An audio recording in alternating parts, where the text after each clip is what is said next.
Hi everybody, welcome to my Analog Project 2012, and for the month of April we're featuring the Konica Big Mini 302. This camera, released by Konica in 1990, is an all-plastic 35mm camera, very sleek and compact, very narrow, very stylish I think. This camera features a 35mm lens that shoots at f3.5. It has a maximum shutter speed of 1/360th of a second. The ISO range is from 25 to 3200, so that's pretty high for this camera, this era.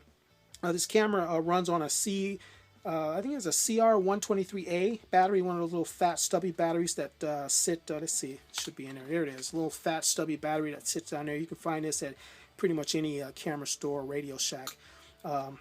I don't know, about $8 or $9 for that battery. The camera also has a data back here on the back. You can have the date imprinted on each frame. You can also play with your exposure value here. There's a little button here to change it by probably a stop or a full stop, either way. There's also a infinity setting on here for when you're doing landscapes. All right, so there you go. Pretty much it on the data back.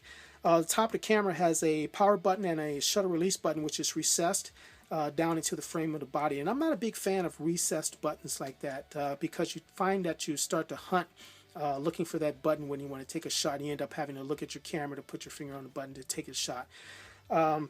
Outside of that, the camera is very simple, very easy to use. This is a full automatic camera, so there's really isn't anything for you to do other than load the film, point it, and shoot, of course, turning it on. The camera automatically selects the f-stop, the shutter speed, and the ISO based on the light meter reading that is gathered through the front of this camera. This camera, released by Konica, came in a couple different models over the years. There was the Big Mini F, the Big Mini 201, the HG, the 300, and so on. I'm on the hunt for the Big Mini F because it's a silver design, very attractive, very stylish. That one's kind of hard to find. These show up, the 302s show up quite a bit on eBay. But I'm looking for the Big Mini F to replace this one. So there you go. For the month of April, my Analog Project 2012, the Konica Big Mini 302. Thanks for watching. We'll see you next month with another camera.